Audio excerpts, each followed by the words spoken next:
Welcome to HortTube, where we talk all things gardening. My name is Jim Putnam, and this is a Miss Lemon Abelia.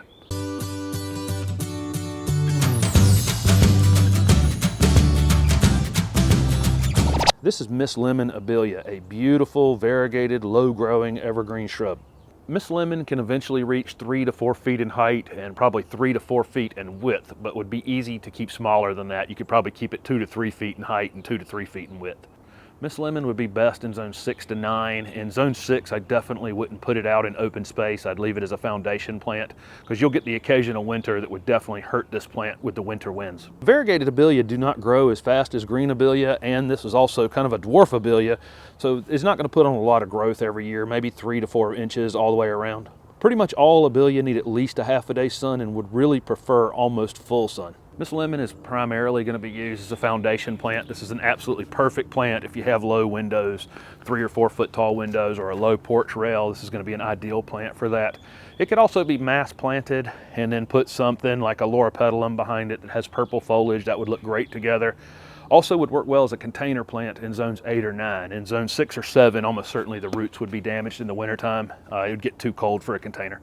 The main attributes of Miss Lemon Abelia is it has this beautiful yellow and green new foliage, and as it matures, it's like an off-white and dark green foliage, and it keeps that two-tone effect most of the growing season. The flowers show up much better on green Abelias than on variegated Abelias.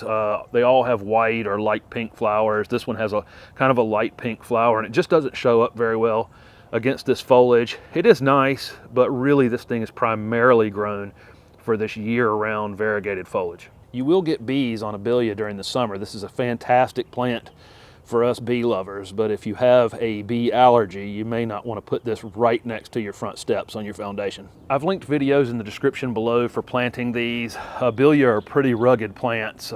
These variegated ones don't seem to hold up quite as well as the green ones do, so I would be careful. I would definitely elevate this when you plant it and don't over mulch it. They can be a little fragile when you're first planting them, and they're about, when they're this size, so be careful removing it from the container. Abelia are extremely drought tolerant, and in terms of watering these, you'd probably be more likely to kill it with water than by underwatering it. Once it's been in the ground for a year, I would definitely back off the water very quickly, and just if it went a month during the summertime without rain, you might check on them and make sure it's really dry before you do it. And if it is dry, then saturate the entire area around it very well and then let it dry out again for sure.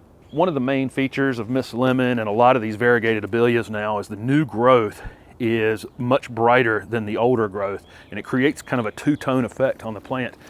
And you can increase that two-tone effect with fertilizer. So I would definitely fertilize these in the spring with any kind of slow release outdoor fertilizer would be fine, something that lasts 3 to 4 months. Abelia can be pruned pretty much anytime you need to prune them. They're pretty tough that way, but if it were me and it needed to be gotten under control, I think probably March would be the best time to do it. You could cut it back pretty hard then.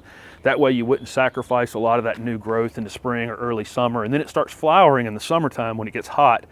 And so I don't want to be cutting a lot of those off. So really the best time would be late winter or early spring. Abelia are pretty much pest-free. The deer don't eat them. Nothing really chews on them. The only issue you'd probably end up with is if you planted this plant too deep or put it in heavy clay soil and didn't amend the soil, you'd almost certainly be visited by root rot. These variegated Abelia are much, much more sensitive to root issues than green Abelia. So what are you waiting for? Even you can grow the low-maintenance, beautiful, variegated Miss Lemon Abelia.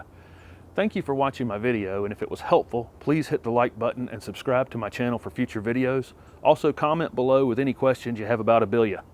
Thanks again.